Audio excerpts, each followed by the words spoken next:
momento que estaba ella siendo sana, la hija de Jairo se había muerto. Pero dice que Jesús fue a la casa. ¿A dónde fue Jesús? A la casa. ¿A dónde va a estar Jesús? ¿En las casas de pesca?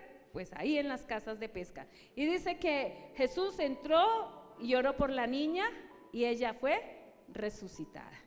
Va a haber resurrecciones en los grupos de pesca. ¿Cómo así, pastora? Vamos a llevar los muertos. Un pecador es un muerto espiritual. Y cuando usted lo va a llevar allí, él va a ser resucitado. Será sacado de su pecado. Amén. Bueno, en esta mañana yo voy a estar aquí. Ay, el concierto, Juan Camilo estaba allá y yo qué. Iglesia, buenos días, buenas tardes ya. Les recordamos, para los que no nos pudieron acompañar hace 8 días, que hasta hoy tenemos la venta de boletas en clasificación platino, que son las naranjas. La idea es que usted pueda comprarlas, adquirirlas y regalarle a una persona que tal vez no conoce del Señor para que vaya al concierto del 19 de mayo a las 5 de la tarde en el Teatro Metropol. Eso es frente a la Torre Colpatria, cerca al Cine Colombia Embajador. Asimismo, hacemos extensiva la invitación para los padres que quieran inscribir a sus hijos de 4 a 12 años, para que con nosotros pueda hacerlo. Ese día vamos a tener una canción especial y queremos que muchos niños nos acompañen. Así que si usted tiene un hijo, un sobrino que venga a la iglesia y que quiera que haga partícipe ese día, puede inscribirlo. Entonces los esperamos. Gracias. Gracias.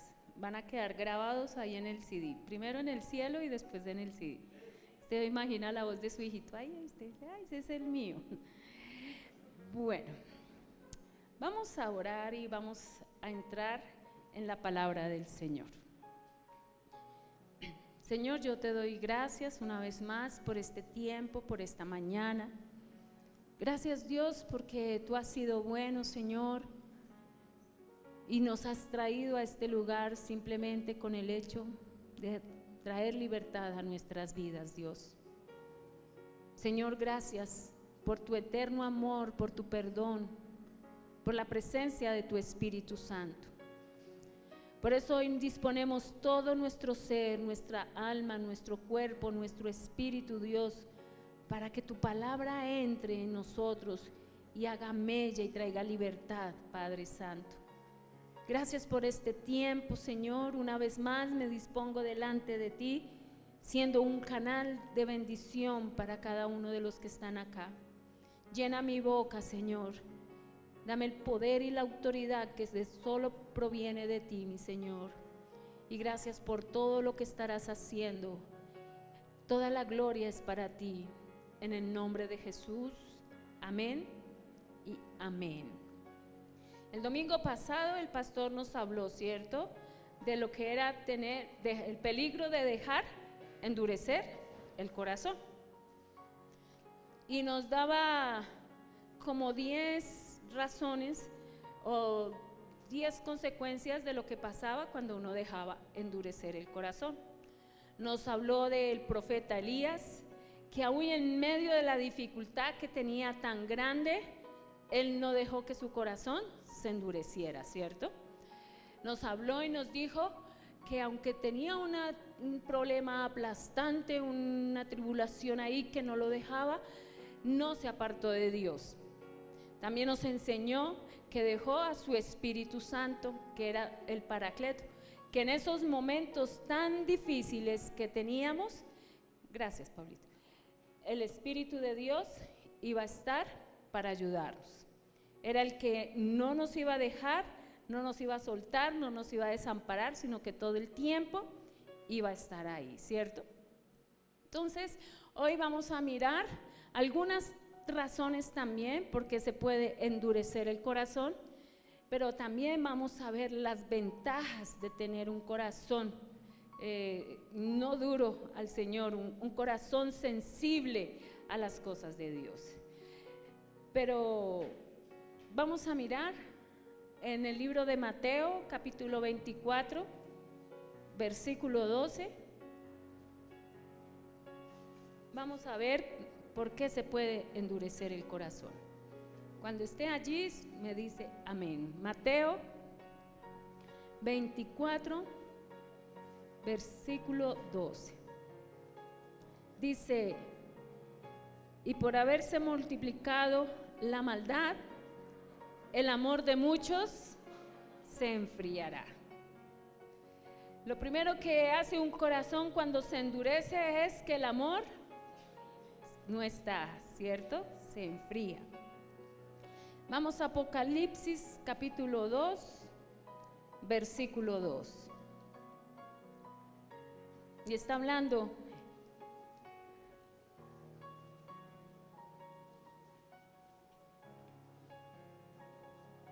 y dice: yo conozco ¿qué?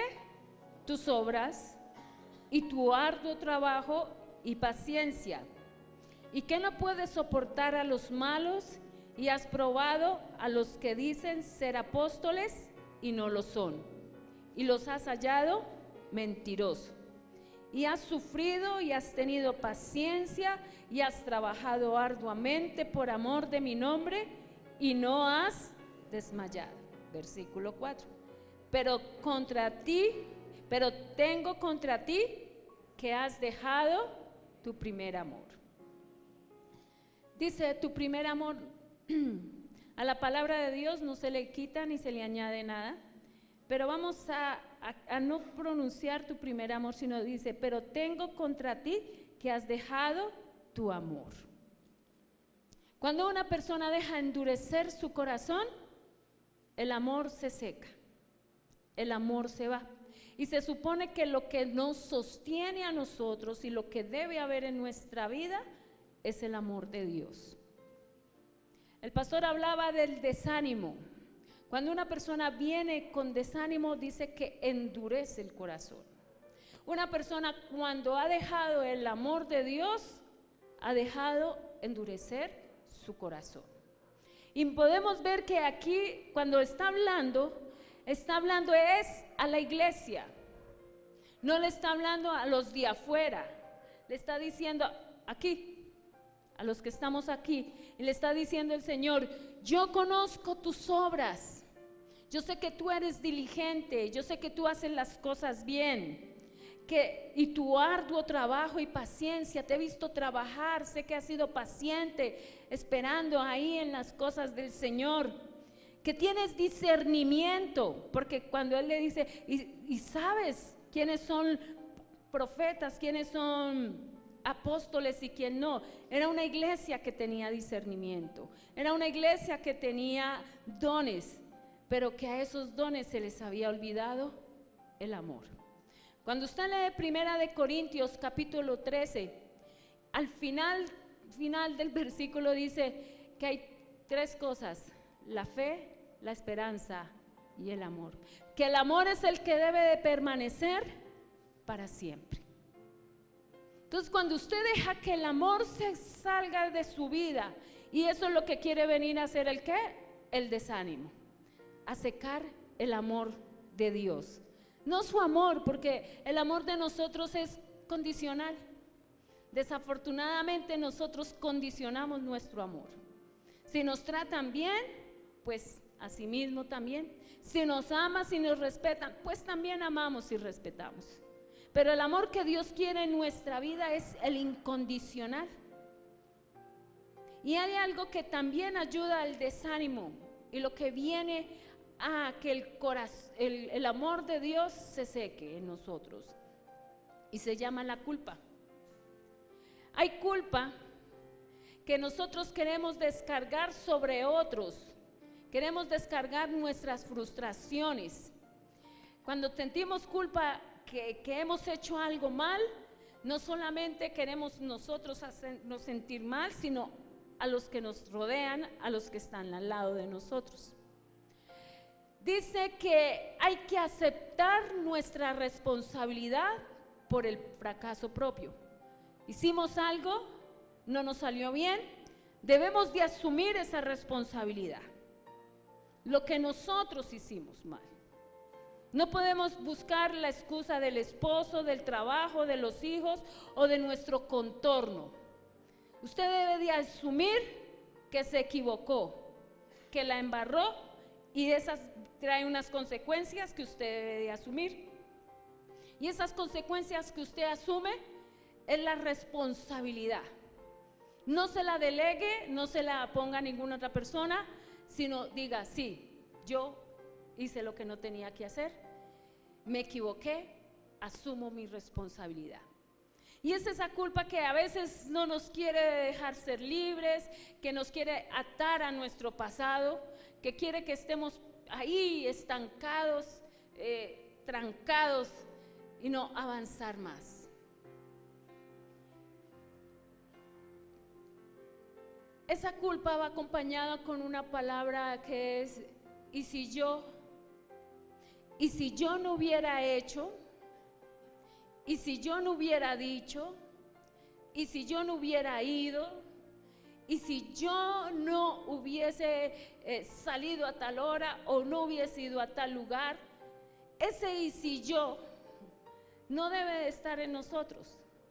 Cuando hacemos esta palabra todo el tiempo, estamos mirando que todavía hay algo en nuestro corazón que no ha sido libre.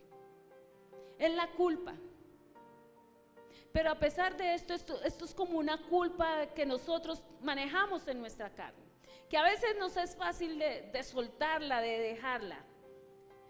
Pero hay una culpa que el enemigo quiere poner, y es con la que estamos luchando todo el tiempo. Es con la que se nos nubla la razón. Es con la que estamos ponía el ejemplo de estar en una fosa, en un hoyo, y nos meten ahí. Es esa culpa que el diablo hace, que cava un hueco, un pozo, y nos mete ahí para no salir.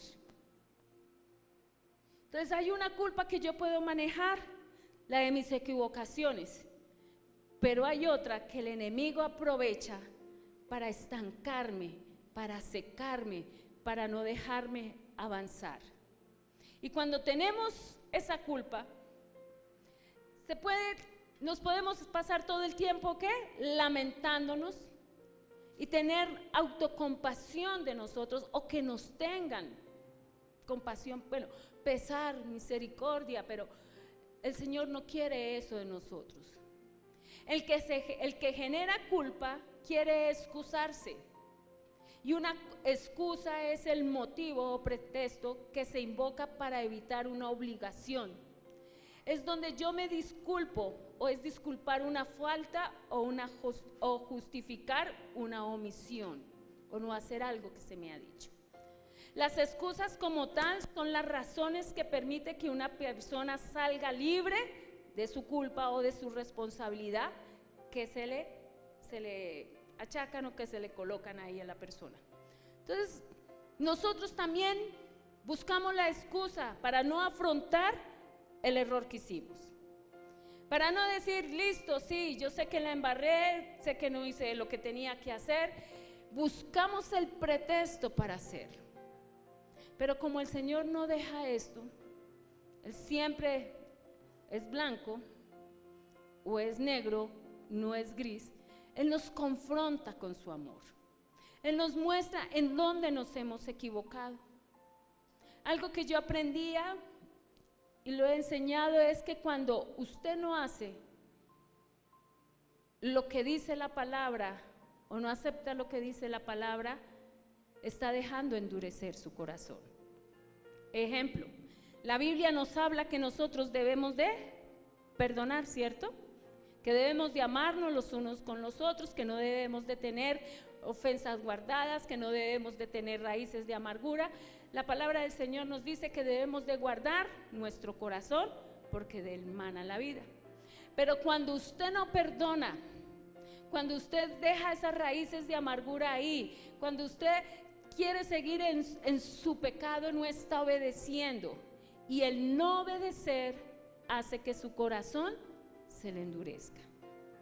Entonces debemos de obedecer a lo que dice la palabra del Señor. Cuando vamos a una consejería, o usted tiene una consejería con alguien y esta persona le dirige cómo enderezar o de apartarse o hacer lo bueno, y si usted no obedece a lo que se le está diciendo, aconsejando, usted está dejando endurecer su corazón. Entonces por eso a veces Dios no puede obrar, No puede ir más allá porque yo he dejado que mi corazón se endurezca. Y eso es lo que quiere todo el enemigo todo el tiempo. Usted tiene un enemigo que se llama Diablo y Satanás, que lo quiere estar juzgando y culpando por todo. Y lo quiere destruir. Él tiene un plan y los planes de él no son macabros, son destructivos. Quiere acabar con su vida. Recuerde que ese es el papel que hace. Él viene a matar, robar y destruir. Pero en Isaías capítulo 6, versículo 7, el Señor nos habla y nos dice que Isaías era un hombre pecador. Él mismo dijo: yo soy de labios impuros.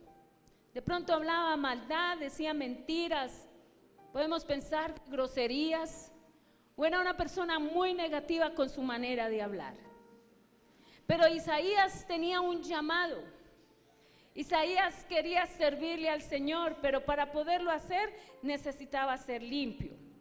Y en el capítulo 6, versículo 7 dice: y tocando con él, o sea, con un carbón, sobre mi boca dijo: he aquí que esto toco, ¿qué? Tus labios, y es quitada, ¿qué?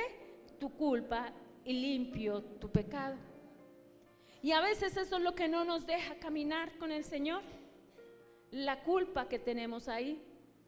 Pero si yo creo en esta palabra que el Señor me da y creo en lo que dice ahí, la culpa no debería existir en mi vida. La culpa vive pegada ¿a qué? Al pasado, ¿cierto? Y ponía el ejemplo de donde decía que cuando le ponen a los carros de los novios, usted se da cuenta que le ponen esos tarros, y le ponen varios tarros al carro de recién casados, y los tarros que van haciendo todo el camino, bulla. Eso es lo que hace la culpa cuando usted no la suelta, hace bulla en su caminar. Y usted se quiere soltar y usted quiere ser libre, pero los tarros que tiene ahí pegados no lo dejan. Lo quiere tener todo el tiempo, el enemigo lo quiere tener todo el tiempo. ¿En dónde? En ese foso, en ese hueco. Usted se equivocó, usted hizo cosas malas, sí, pero cuando venimos al Señor, cuando lo recibimos en nuestro corazón, cuando reconocemos lo que hizo en la obra de la cruz, podemos decir que somos libres, que Él borró nuestros pecados, que Él borró nuestras iniquidades. Hay muchas personas que quieren salir adelante, pero viven pegados de si yo no hubiera hecho. Viven pegados de ese pasado que vive haciendo bulla todo el tiempo. Es algo que estanca, que seca, y hasta que puede pudrir a la persona. Porque eso es lo que quiere todo el enemigo, secar. Entonces seca con el desánimo, pone la culpa y añade que se le pierde el amor. ¿Cómo va a tener su corazón? ¿Cómo lo puede tener endurecido? Y sus obras son buenas, usted se congrega, usted hace lo bueno, tiene discernimiento, no se dice no me meto con él o me junto con ella, hago este negocio, hago esto, lo otro. Pero ha dejado ¿qué? Su primer amor. Ha dejado el amor hacia el Señor. ¿Y cómo duele? ¿Cómo le puede doler el corazón? Yo pienso que Salomón fue aquel que dejó secar el amor hacia Dios, porque se extravió en todos sus caminos. Aquel varón que le construyó el templo a Dios, en lo que le hizo lo más hermoso, lo más de valor que había podido haber en la tierra, era ese templo. Pero fue un hombre que se perdió el amor hacia Dios, el temor, y resultó haciendo sacrificios a otros dioses. Eso produce cuando dejamos que el amor de Dios sea parte de nuestras vidas. Nos va a extraviar, nos extraviamos, nos perdemos y empezamos a hacer cosas que no se deben de hacer. La culpa que el enemigo coloca trae angustia, trae confusión. Usted a veces se siente que su vida no tiene como un rumbo, se siente enfrascado en las mismas cosas. Es la confusión que el enemigo puso. Usted puede de pronto decir, pero yo no me siento culpable o algo, pero estas características o algo que el Señor le hable, le puede decir, has guardado cosas en tu corazón. No has podido ser libre, todavía te echas culpa por esto, todavía piensas que no eres digno delante de Dios, porque es que eso hace la culpa. ¿Sabe que la culpa seca las promesas del Señor? Usted no se siente digno de que Dios le conteste. En el primer servicio yo decía, hay personas que no han podido sentir la sanidad de Dios porque se creen indignos, porque eso es lo que quiere hacer la culpa. Usted no es digno de ese milagro, usted no es digno que Dios le escuche, usted no es digno que Dios bendiga su casa, su familia. Lo único que le puede estar diciendo, usted es digno de muerte, digno de lástima, digno de pesar. Esas no son las palabras de Dios. Si usted conoce al Dios que se le ha predicado, usted sabe que eso no es lo que dice el Señor de su vida. Entonces puede venir a traer ¿qué? Confusión. Le pasó a Pedro en Lucas capítulo 22, versículo 31.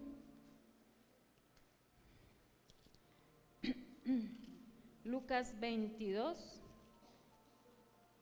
versículo 31. Cuando lo tenga me dice amén.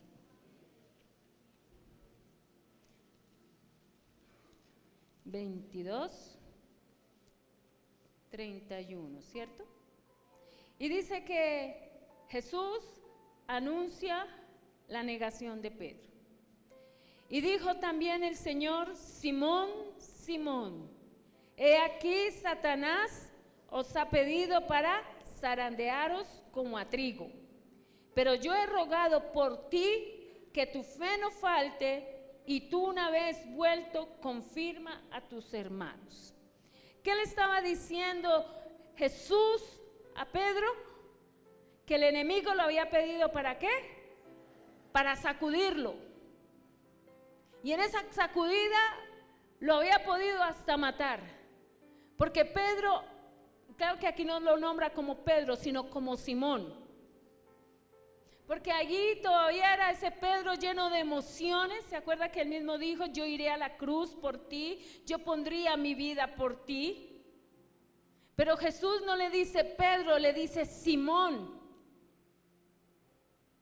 nacido de nuevo, carnal, con emociones, que quiere seguir al Señor. El diablo te pidió para zarandearte, pero dijo, pero yo he rogado por ti. Y vas a salir de esta, Pedro. Porque Pedro tenía la culpa ¿de qué? De haber negado a Jesús. Lo negó, dijo, el Señor le dijo, antes que cante el gallo 3 veces, me habrás.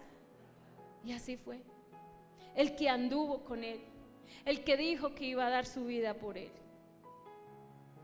Y a veces nosotros somos muy emocionales en las cosas del Señor.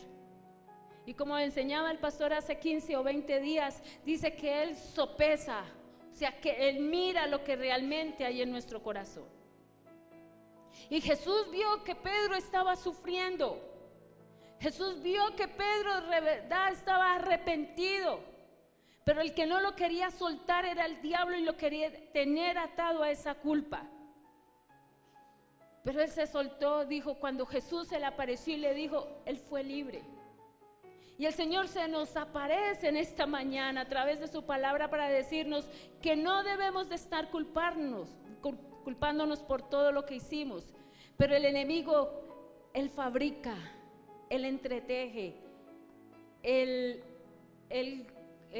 cose las mentiras en nuestros pensamientos, teje. Y todo le pone ahí. Cuando una persona tiene desánimo y le ha dejado cabida a la culpa, empieza a sentirse solo, triste, con pensamientos de muerte. A eso se llama depresión. Hay mucha gente afuera, jóvenes, niños, ancianos. La depresión está tocando hoy en cualquier edad. Y los entra en una tristeza tan profunda, en un hueco de muerte, de oscuridad, donde dicen que no hay oportunidad, que lo único mejor que les puede pasar es morirse. Eso es lo que hace la depresión. Pero ¿sabe que lo más triste, lo que a veces duele mi corazón, es que en el pueblo de Dios hayan personas que tengan depresión? Porque si yo conozco al Dios de la vida, de la Biblia, y me aferro a sus promesas y sé lo que dice ahí, la depresión no debería tocar mi vida. Pero es una verdad latente. En la casa y en el pueblo de Dios hay personas depresivas.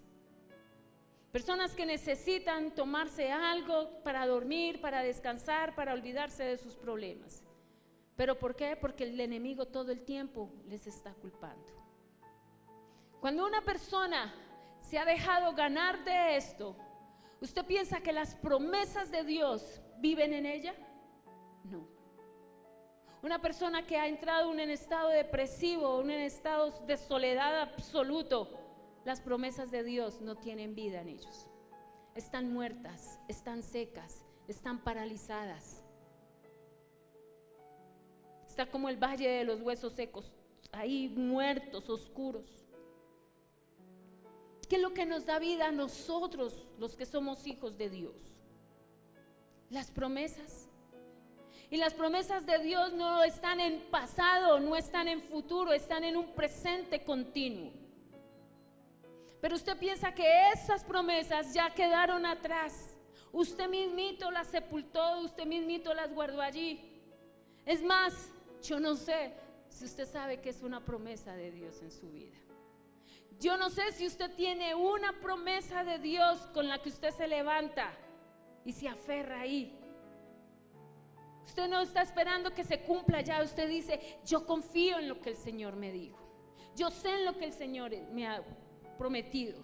Es un presente que cualquier momento va a tener vida. Pero ¿cuál es su promesa? ¿La dejó secar? ¿La dejó morir? Eso es lo que el enemigo todo el tiempo hace con nosotros. Dice que cuando llegamos al Señor y lo recibimos a Él, Él dice que nos limpia de todos nuestros pecados, nos declara inocentes, libres y limpios.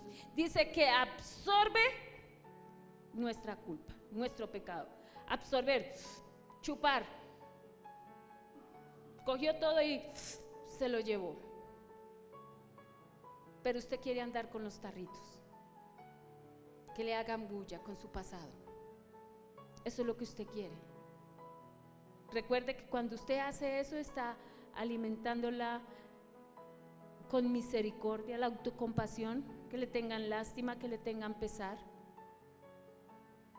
Y el diablo lo único que lo quiere tener es en ese hueco, allá, donde usted no puede salir, donde usted no se puede coger de nada. Pero aún estando en esos huecos profundos de muerte, de soledad y de depresión, ahí es donde usted tiene que meterle mano a las promesas del Señor. Son las promesas de Él. Un corazón endurecido no cree en las promesas del Señor. Cuando un corazón está dolido y enfermo, dejó las promesas allí guardadas.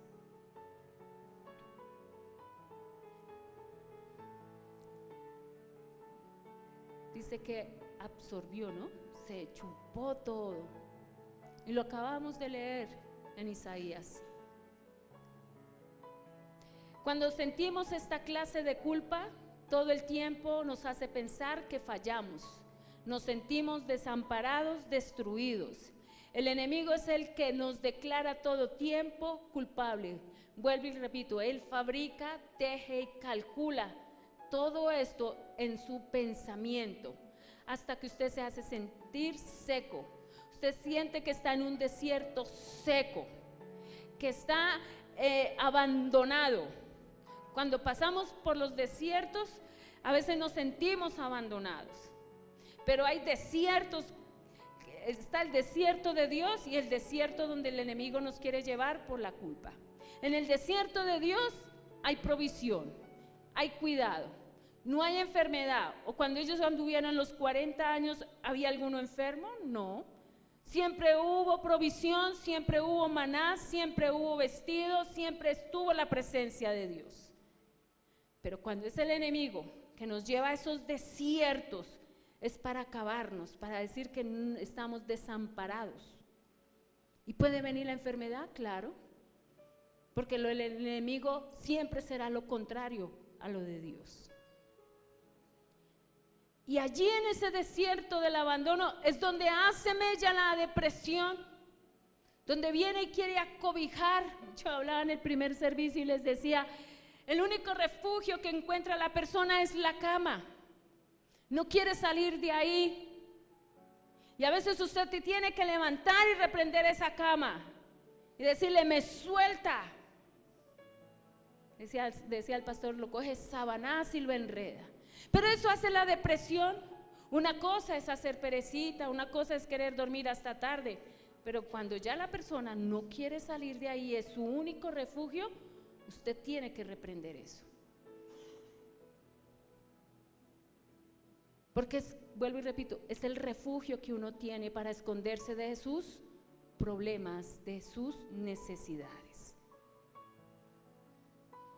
Y eso todo el tiempo lo quiere hacer el enemigo. Pensar que para usted no hay nada más, no hay otra oportunidad y lo único que a usted le espera es la muerte. La culpa puede ofender y hacer sentir culpables a los que nos rodean. Cuando usted se siente culpable o la culpa ha hecho mella ahí, usted quiere hacer sentir culpable a los demás. Y si se siente mal, usted quiere hacer sentir mal a los que están ahí. Consciente o inconscientemente, uno lo hace.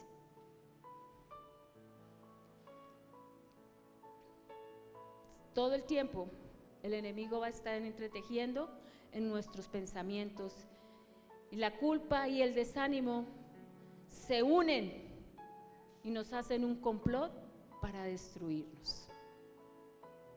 Si usted ha identificado que el desánimo ha venido a su vida, que la culpa está ahí, que el amor se le ha ido, que se le ha secado, es algo que el enemigo hizo en su vida para destruirlo.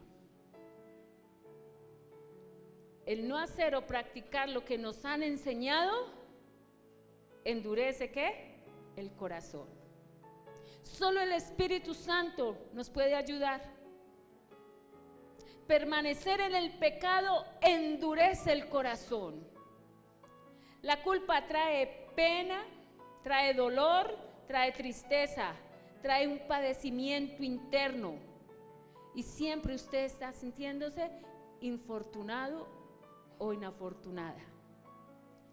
Isaías 43. Busquemos Isaías 43, 18.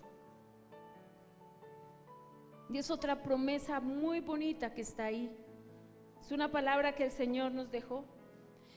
Isaías 43, 18 dice: no os acordéis de las cosas pasadas, ni traigáis a memoria las cosas antiguas. O sea, lo que dejó atrás, esos tarros, tiene que decirle al Señor que se los ayude a cortar. He aquí yo hago cosa nueva, pronto saldrá la luz, ¿no la conoceréis? Otra vez abriré camino en el desierto y ríos en la soledad. Vendrá refrigerio a nuestra vida, vendrá su Espíritu Santo para ayudarnos. Pero usted tiene que saber que el enemigo todo el tiempo le quiere hacer endurecer, ¿qué es? Su corazón. Una persona con el corazón endurecido no va a querer estar en la casa de Dios. Entonces, ¿qué hace todo el tiempo el diablo? Buscando cómo lo saca. Porque usted afuera es material disponible para él, para poderlo acabar. El permanecer en la casa de Dios, el permanecer en la presencia del Señor, hace que lo que el enemigo puso en nuestro corazón sea quitado en su nombre. El Señor también coloca personas para que nos ayuden. ¿Se acuerda que en la enseñanza pasada dejó a su Espíritu Santo? Y es lo mejor, el mejor amigo que usted puede tener es el Espíritu Santo. Pero también deja personas de carne y de hueso para que nos ayuden en el camino, para que nos corrijan, para que nos enseñen. A David en el segundo libro de Reyes, capítulo 11, empezamos a ver todo el pecado de David y todas las consecuencias que vivió a través de ese pecado. Y en el capítulo 11 nos muestran un David cómo se desvía de un momento para otro y empieza a hacer todo lo malo. Aquel que era conforme al corazón de Dios, en ese capítulo no tiene nada conforme al corazón de Dios. Y David duró casi un año con su corazón endurecido. Perdió el amor hacia las cosas de Dios. Cuando se está leyendo en el primer capítulo, dice que en el tiempo que los reyes salían a pelear, él no salió, se quedó en su casa. Se quedó allí. Y mirábamos el viernes en el cuarto nivel, cuando hablábamos de esto, que cuando la iglesia hace convocatorias, la iglesia trabaja para que el amor de usted esté de continuo, moviéndose, ferviente. Y cuando usted le dice, la iglesia invita, te invitamos a un ayuno. Ay, no, ayuno no, yo ya he ido a esos ayunos, yo ya conozco lo que es el ayuno. Ojo, su corazón se puede estar endureciendo. Cuando hay una reunión de jóvenes o algo, no, yo ya no me siento tan bien en la reunión de jóvenes, a mí no me parece tan bonita, o me siento más grande o algo. Ojo, está dejando endurecer su corazón. Cuando se le invita a una reunión de parejas y usted dice, no, yo ya me sé todo lo que dicen ahí, a mí yo ya me conozco la historia del pastor, de la pastora, yo ya he ido a muchas reuniones. Mire, usted puede ir a 50 reuniones de parejas, pero si viene con un corazón enseñable, Dios va a hacer algo. Así le pasó a David. Yo esa guerra yo ya me la conozco. Yo sé que ustedes pueden ir sin mí. Yo sé que ustedes pueden pelear sin mí. La victoria la tienen sin mí. Dejó perder su amor hacia el pueblo. Y el dejar perder el amor que le tenía a Dios y a sus cosas, lo llevaron a ese pecado que cometió. No deje perder el amor de Dios. Cuando hacemos reuniones, cuando trabajamos lo del retiro, lo de estas cosas, es para que usted avive ese amor. Ahí es donde Dios hace algo. Pero como David dijo, no, yo ya me la conozco, yo ya sé, yo mejor me quedo. Y vea todo lo que le pasó a David por dejar que el amor de Dios se apartara de su corazón. Dios fue bueno, ¿no? Y le mandó a Natán, al profeta. Dios usó a Natán, ¿no? Le dijo, ve y dile a David todo lo que ha hecho. Y con una parábola muy bonita le dijo y le corrigió. Cuando él se sintió descubierto, Natán le dijo, no importa, Dios te ha perdonado. Yo me imagino que eso que él tenía y lo que empezó a sentir, esa culpa de haberle fallado a Dios, cuando Natán le dijo, Dios te perdonó, se le quitó. Porque usted no ve a un David después diciendo, ay, si yo no hubiera hecho, si yo no hubiera dicho, si yo no. No, fue un David que tuvo que asumir las consecuencias de su pecado. Que no dejó de ser rey, que le tocó caminar con dificultades mayores, sí, pero que no se apartó. Empezó a tener una sensibilidad en su corazón. Me imagino que volvió a sentir el amor de Dios que durante un año había dejado secar en su vida. Las ventajas de tener un corazón sensible, primero es que es sensible a la voz de Dios. ¿David falló? Sí, pero no se dejó ganar de la culpa. Asumió su pecado y siguió. Nunca más se apartó de Dios. Se unió más a Él. Dijo, fallé, pequé, listo, Dios me perdonó, sigo, me sacudo. ¿Se acuerda que cuando Jesús le dijo, ve y predica, y si no te ponen cuidado, sacúdete? O sea, quítese esa culpa, quítese todo eso y siga. Así lo hizo David, siguió. Pecó, hizo el Salmo 51, se arrepintió y dijo, voy a hacerle, voy a seguir. Entonces, una persona cuando tiene el corazón sensible, es sensible a la voz, conoce la voz de Dios. Porque usted tiene que saber discernir en la voz del diablo, la voz de Dios y la voz del mundo. Y el que es sensible sabe cuando Dios le habla. No se deja engañar del diablo. A Nehemías lo llamó un profeta aparte y lo metió a la casa de Dios y le dio una profecía falsa. Dijo, no, esto no es de Dios, porque a mí Dios me dijo otra cosa. Supo identificar ¿qué? La voz de Dios. Entonces, un corazón sensible sabe cuando Dios le está hablando, cuando Dios le está corrigiendo. Sabe que el camino es espiritual. Su lucha no es contra ¿qué? Sino contra los principados y las huestes que se mueven detrás de las personas. Mi lucha no es contra usted o lo que lo gobierna. Mi lucha es, por eso acá hay intercesión, hay oración que se levanta todos los días a favor de usted para que el enemigo lo haga libre. Esas son las oraciones. Vamos a orar por la iglesia. No peleamos con usted, no le decimos, discutimos ni nada, no. Eso lo hacemos en el ámbito espiritual. Ahí es donde está nuestra victoria, ahí es donde está nuestra ganancia. Dice que no descuida su intimidad con Dios. Cuando David se levantó, él no descuidó ¿qué? La intimidad con Dios. Usted ve que él escribe muchos salmos. No todos los libros de los salmos son escritos por él. Él tiene algunos de su autoría ahí, como el Salmo 23, que reconoció que Jesús era ¿qué? Su pastor. Entonces él no volvió a descuidar su intimidad con Dios.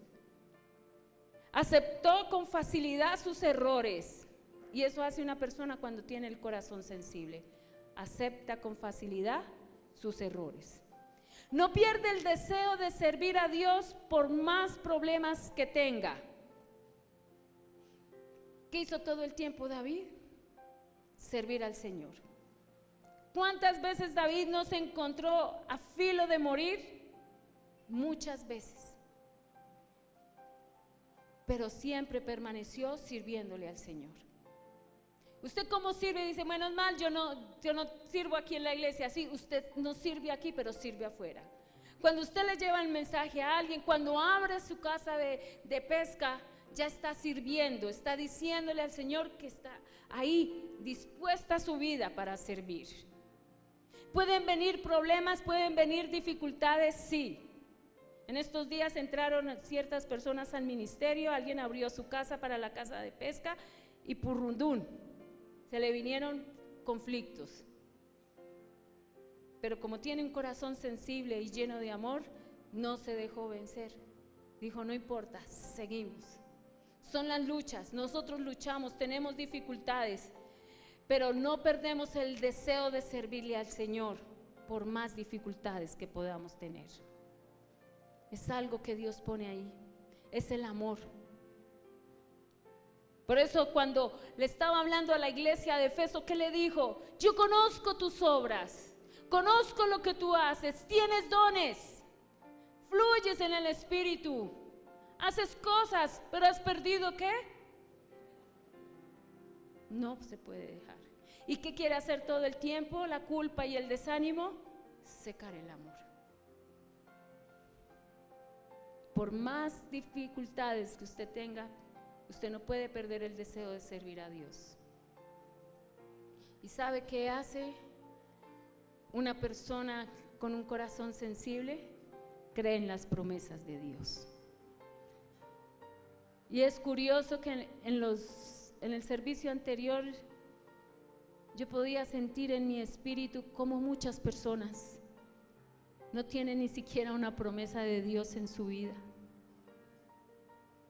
ni saben qué es una promesa de Dios. piensan que eso es para otros. O como no las vieron cumplidas, lo único que hicieron fue ¿qué? Olvidarlas, sepultarlas. Dios tiene grandes promesas para nosotros. Pero cuando viene la culpa y el desánimo, no lo deja ver. En el Nuevo Testamento, en el libro de Filemón, encontramos a Filemón, encontramos a Pablo y encontramos otro personaje, a Onésimo. Y Pablo empieza saludando a Filemón y le empieza diciendo: oh Filemón, tu siervo fiel, que hace las cosas buenas, que Dios ha producido en tu corazón tanto amor, que llevas la palabra de Dios, llevas el evangelio, se nota el celo por la casa de Dios. Y empezó a decirle todo lo bueno que él tenía. Le dice: pero te voy a devolver a Onésimo. Onésimo había sido un siervo de él, que le había predicado y que se había apartado de los caminos de Dios, pero que Pablo rescató. Y cuando Pablo lo rescató, le dijo: mira, Filemón, yo no te voy a quitar la responsabilidad que Dios te dio, te lo voy a mandar. Era un siervo inútil, ahora es útil.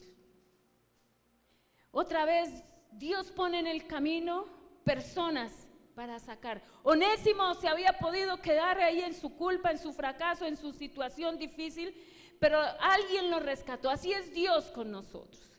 Manda a alguien a que nos hable, a que nos acompañe, a que nos dirija. Tenemos el Espíritu Santo y mandará personas para que nos acompañen. Y no le quitó la responsabilidad a Onésimo y le dijo: tómalo, Dios ya hizo la obra. Y si te debe algo él, no le cobres, yo te lo pago. Que ahora es un siervo útil. Usted debe entender que usted es un siervo útil para esta casa, en las manos de Dios.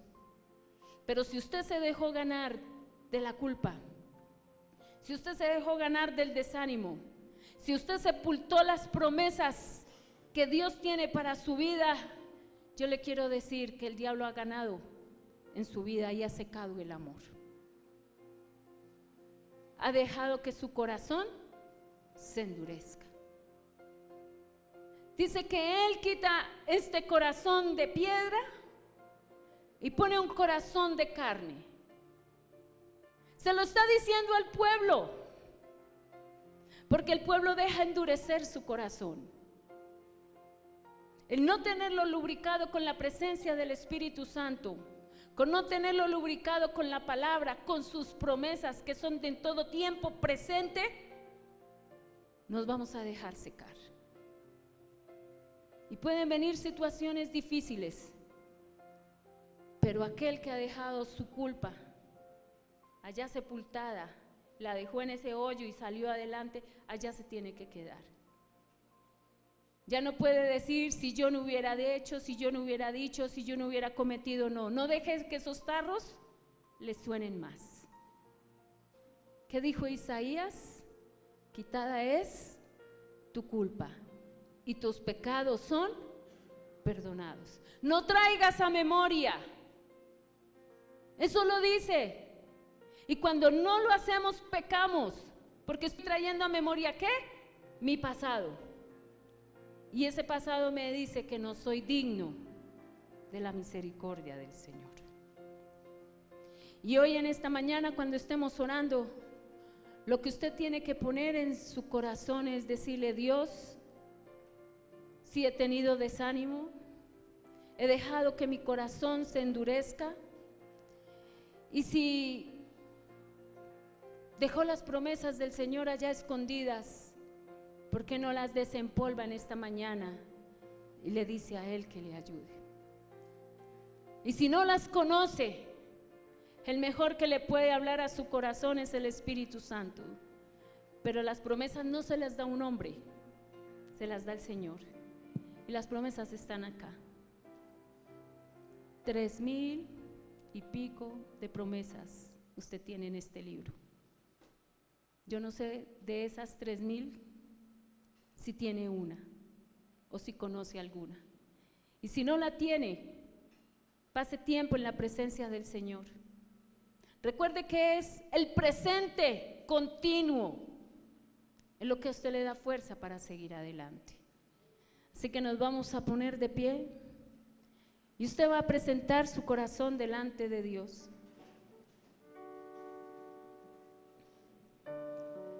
Y si el enemigo lo ha tenido